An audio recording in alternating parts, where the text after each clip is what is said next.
Good morning, good afternoon, good evening, wherever you might be. This is the Untypical OT Talks to Herself podcast. Welcome, my untypical lot. This is the new series of the Untypical OT Talks to Herself. Small little bite-sized podcasts to listen to that hopefully give you a little bit of a takeaway each time. It doesn't take a lot out of our day, but gives you something practical that you might be able to put in place that could just be that golden nugget, that little bit of information that you think, yeah, I'm going to try that. So I'm going to kick it off with the first thing. Now, what most people will know me for is talking about parental burnout.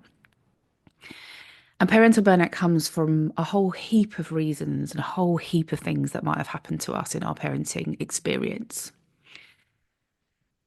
But what I'm going to talk about is today my top tip, my one top tip for avoiding burnout, parental burnout.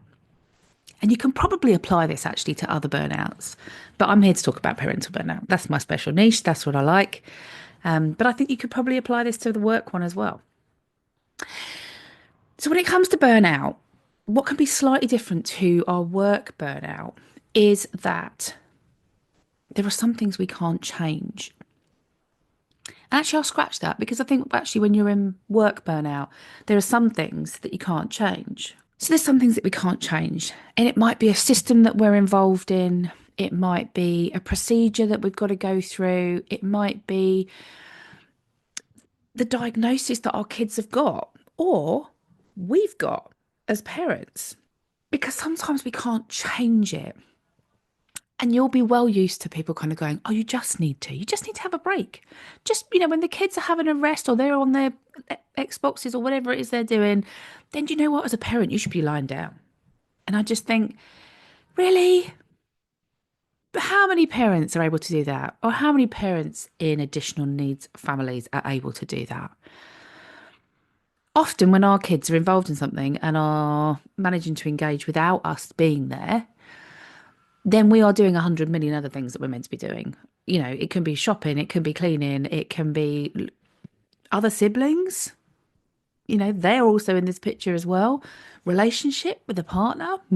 Well, how much time do you get to kind of spend time with that and put the time and the attention that needs, get put into it. So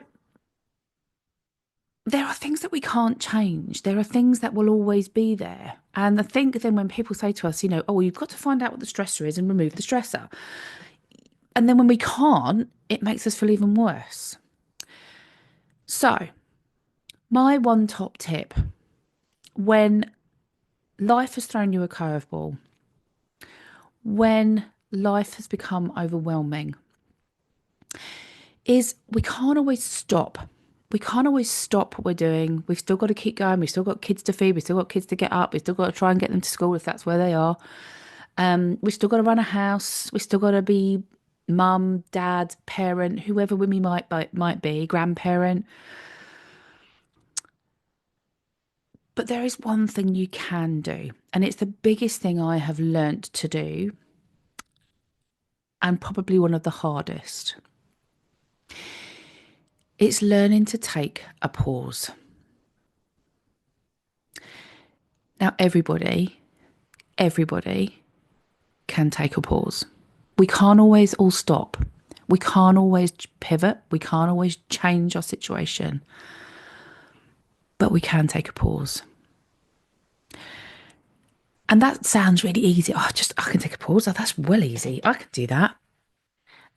Next time things are a bit on the tricky side, afterwards, just have a think about how easy would it have been to try and pop and put a pause in there.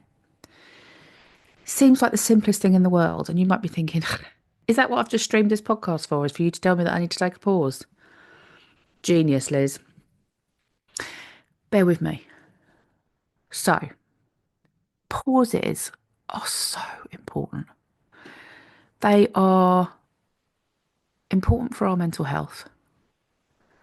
They are important that we can step away momentarily from a situation. They are important because they give us some control. And often when we're in burnout, we feel really out of control. So the demands that have been placed on us are outweighing our capacity.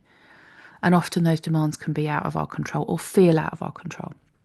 So taking a pause gives you a moment of control back. Taking a pause can give you some clarity. It can give you a chance to step back. Because when we're in the moment and it feels awful and we feel overwhelmed and we feel like we can't keep going, I don't take this the wrong way, there can be the tendency to catastrophize. And that's not because you're any less of a person. We all do it. It happens to the best of us. But once we get into that negative role, it picks up speed and it gets bigger and it gets faster. And before we know it, it becomes all encompassing, all overwhelming. So stopping for a pause can take the power out of that. Now, what do I mean when I say stopping for a pause? Do you mean just kind of sitting back in the chair for a second, taking a deep breath? I've tried all that deep breathing stuff and it doesn't work for me. So that's not what I mean. I mean taking a pause in our heads. So it's being able to think and recognise this feels overwhelming, this feels horrible, this feels like I'm out of control. And at that point, giving yourself permission to step back. And you can step back in a whole heap of ways. You can step back physically, you can step back emotionally, and you can step back cognitively. So that pause can be physically, step back out of the situation and pause for a second. That pause can be emotionally. I'm going to step away and pause for a moment with that feeling. And what is that about? Do I need to do something about it? And you can take a pause cognitively because I know the cognitive burden that we as parents in additional needs families have. The demand on us cognitively is ginormous.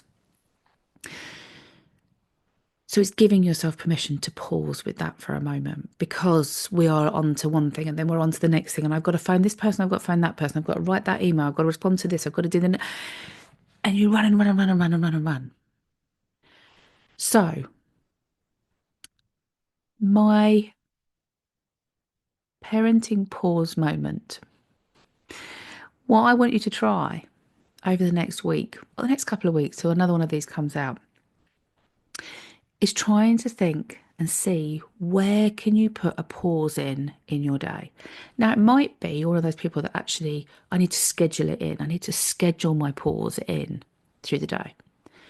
I know a good time to do that is at lunchtime, or I know a good place to do that is at dinner time, or whenever it is. You'll know. And like I talk about all the time, everybody's burnout is different. Everybody's strategies are different. So you've got to find what works for you. Just because I'm saying I might do it at this point, might not be right for you. So where feels right for you? So it might be that you schedule it in. And I think that's a good place to start, is to start scheduling it in because it can be tricky to put it in at times. So when you start to schedule it in, it starts to become a bit of a habit that you take a pause each day.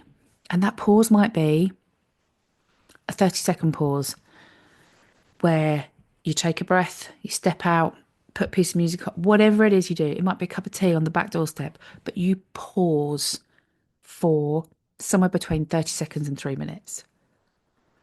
If 3 minutes feels too much, go for 30 seconds. If 30 seconds feels, that's manageable, try a minute. But schedule in a pause each day.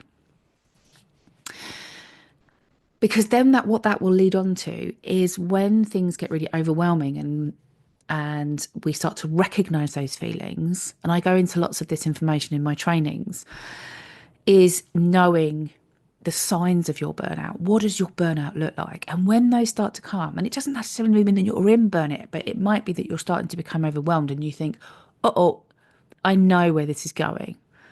And that's very much how I manage my burnout now, is that I don't get to burnout. Will I ever again? I don't know. I don't know. But I know I've got strategies in place that help to divert from that burnout. I know when I start to become overwhelmed, I recognize some of those symptoms, some of those what happens to me. And at those moments, my pauses kick in again. Stop for a minute. Why am I feeling like this? What do I need to put in place? So we can't always change what's happening. We can't always change the stressors, but we can take a bit of control back. And when we take a bit of control back, that can make such a difference, such a difference.